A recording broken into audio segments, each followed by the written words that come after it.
welcome to the Dolphin News Flash. Today is Monday, May 24th.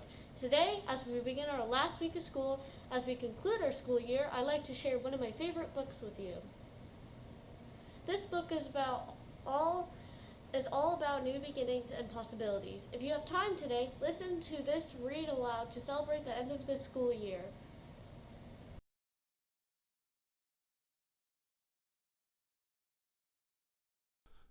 Oh, the Places You'll Go by Dr. Seuss.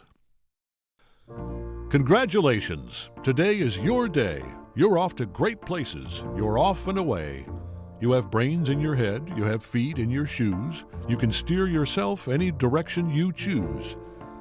You're on your own, and you know what you know, and you are the guy who'll decide where to go. You look up and down streets, look 'em over with care. About some you will say, I don't choose to go there. With your head full of brains and your shoes full of feet, you're too smart to go down any not-so-good street. And you may not find any you'll want to go down. In that case, of course, you'll head straight out of town. It's opener there in the wide open air. Out there, things can happen, and frequently do, to people as brainy and footsy as you. And when things start to happen, don't worry, don't stew. Just go right along. You'll start happening too. Oh, the places you'll go. You'll be on your way up. You'll be seeing great sights. You'll join the high flyers who soar to high heights. You won't lag behind because you'll have the speed. You'll pass the whole gang and you'll soon take the lead. Wherever you fly, you'll be best of the best. Wherever you go, you will top all the rest. Except when you don't. Because sometimes you won't. I'm sorry to say so, but sadly it's true that bang-ups and hang-ups can happen to you. You can get all hung up in a prickly perch, and your gang will fly on. You'll be left in a lurch. You'll come down from the lurch with an unpleasant bump, and the chances are then that you'll be in a slump. And when you're in a slump, you're not in for much fun. Unslumping yourself is not easily done. You will come to a place where the streets are not marked. Some windows are lighted, but mostly they're darked. A place you could sprain both your elbow and chin. Do you dare to stay out? Do you dare to go in? How much can you lose? How much can you win? And if you go in, should you turn left or right and 3/4, or maybe not quite, or go around back and sneak in from behind? Simple it's not, I'm afraid you will find, for a mind-maker-upper to make up his mind. You can get so confused that you'll start in to race down long wiggled roads at a breaknecking pace and grind on for miles across weirdish wild space, headed, I fear, toward a most useless place. The waiting place. For people just waiting. Waiting for a train to go, or a bus to come, or a plane to go, or the mail to come, or the rain to go, or the phone to ring, or the snow to snow, or the waiting around for a yes or a no, or waiting for their hair to grow. Everyone is just waiting. Waiting for the fish to bite, or waiting for the wind to fly a kite, or waiting around for Friday night, or waiting, perhaps, for their Uncle Jake, or a pot to boil, or a better break, or a string of pearls, or a pair of pants, or a wig with curls, or another chance. Everyone is just waiting. No, that's not for you. Somehow you'll escape all that waiting and staying. You'll find the bright places where boom bands are playing. With banner flip-flapping, once more you'll ride high, ready for anything under the sky, ready because you're that kind of a guy. Oh, the places you'll go. There is fun to be done. There are points to be scored. There are games to be won. And the magical things you can do with that ball will make you the winningest winner of all. Fame. You'll be as famous can be, with the whole wide world watching you win on TV. Except when they don't, because sometimes they won't. I'm afraid that sometimes you'll play lonely games too. Games you can't win because you'll play against you. All alone, whether you like it or not, alone will be something you'll be quite a lot. And when you're alone, there's a very good chance you'll meet things that scare you right out of your pants. There are some down the road between hither and yon that can scare you so much you won't want to go on. But on you will go, though the weather be foul. On you will go, though your enemies prowl. On you will go, though the hack and cracks howl. Onward up many a frightening creek, though your arms may get sore and your sneakers may leak. On and on you will hike, and I know you'll hike far, and face up to your problems, whatever they are. You'll get mixed up, of course, as you already know. You'll get mixed up with many strange birds as you go. So be sure when you step with care and great tact, and remember that life's a great balancing act. Just never forget to be dexterous and deft, and never mix up your right foot with your left. And will you succeed? Yes, you will indeed. 98.75% guaranteed. Kid, you'll move mountains. So, be your name Bucksbaum or Bixby or Bray, or Mordecai Ali Van Allen O'Shea, you're off to great places. Today is your day. Your mountain is waiting. So, get on your way. Happy Dr. Seuss Day from Farmers Insurance. Please stand and join me for the Pledge of Allegiance.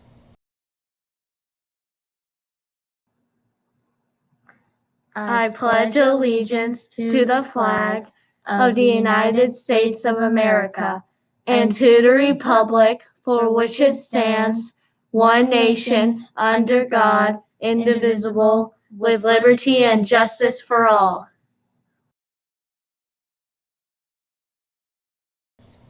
We will now pause for a brief period of quiet reflection.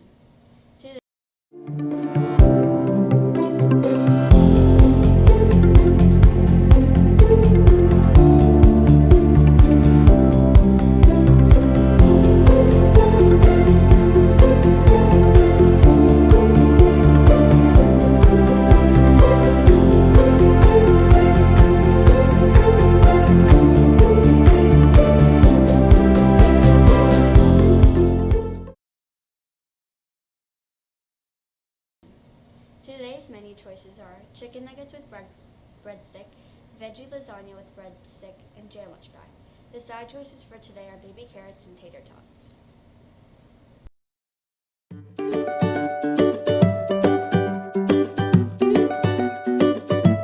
Today's forecast calls for a high of 95 degrees and a low of 61 degrees. There's a 3% chance of rain. Looks like it will be a hot day for outdoor recess.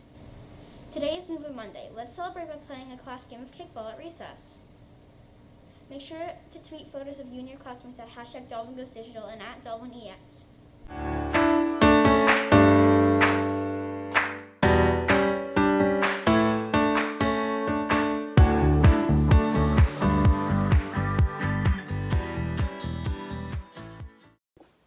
Hi, my name is Alexa Tabor, and this is my PTA Reflections piece. My name is Ava. I just moved here and I don't know anyone. For my 11th birthday, I got a new bike. I asked my mom, can I ride my bike around the new neighborhood? Okay, sweetie, but be back before dinner. I will, I said. So I got on my new bike and I passed my new middle school and then passed an animal shelter. I love animals. I quickly turned around. I got a close look at the shelter, and on one of the windows it said hiring volunteers. I immediately texted my mom and said I would like to volunteer at the animal shelter. Can I please? She replied, that sounds great. I ran to the door and said to the lady at the desk, can I volunteer? Can I volunteer, please? Sure, she said. She gave me a piece of paper with my responsibilities. I have to feed the dogs, play with the dogs, and care for the dogs. I signed the paper and handed it back to her. A boy came out and showed me the animals. 10 of the dogs were puppies out of the 15. He also showed me the cats and gerbils. I prefer dogs. My favorite one there is Daisy. She's a black lab and is 8 months old. The rest of the puppies are also very cute. The boy showed me where the food and toys were for the dogs. The lady at the front desk said to come back tomorrow after school. The next morning was my first day of middle school. I was nervous from school and excited to volunteer after school at the shelter. I was riding my bike to school. I could see the shelter from the road. I wasn't paying attention, and I was thinking about volunteering when I fell off my bike. I was bleeding and needed Band-Aids, so I rode over to the shelter as quick as I could to get a Band-Aid for my knee. The lady at the front desk was confused on why I was there so early, but she helped me with my knee, and then I jumped back on my bike and kept on riding to school. When I got to the school, I parked my bike in the bike corner. It was a very big school, and in the front yard of the school, I saw these girls and wondered if they were in any of my classes. I went over and introduced myself. They said their names are Haley and Emily. I asked, "What is your first class?" They both replied that they had Miss McCall for math.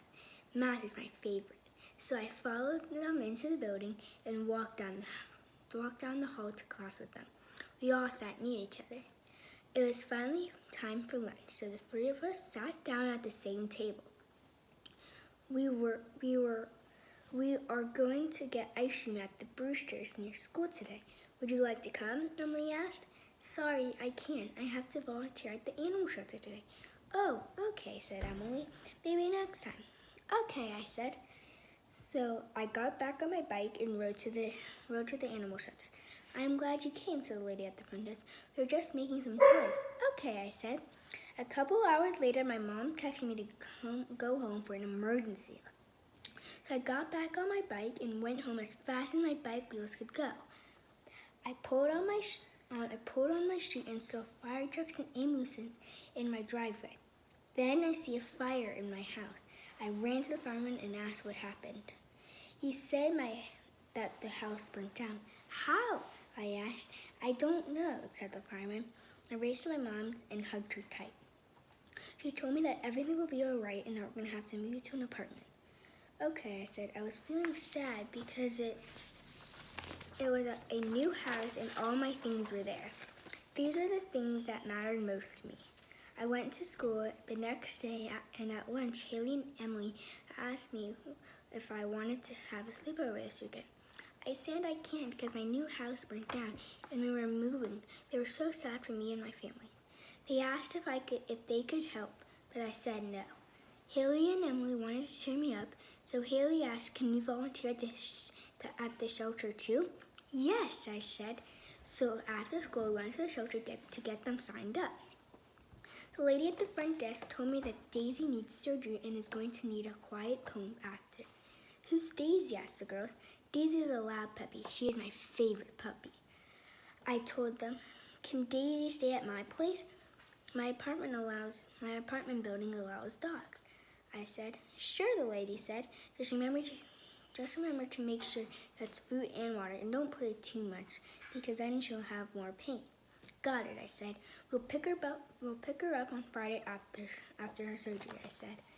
It was Friday afternoon, and instead of riding my bike to the shelter after school, my mom drove me. I went to pick up Daisy with a tiny bed in the car and had a leash and collar for her. When we got home, I fed her and gave her water. Then she fell asleep on her bed. She also has a blanket to keep her cozy.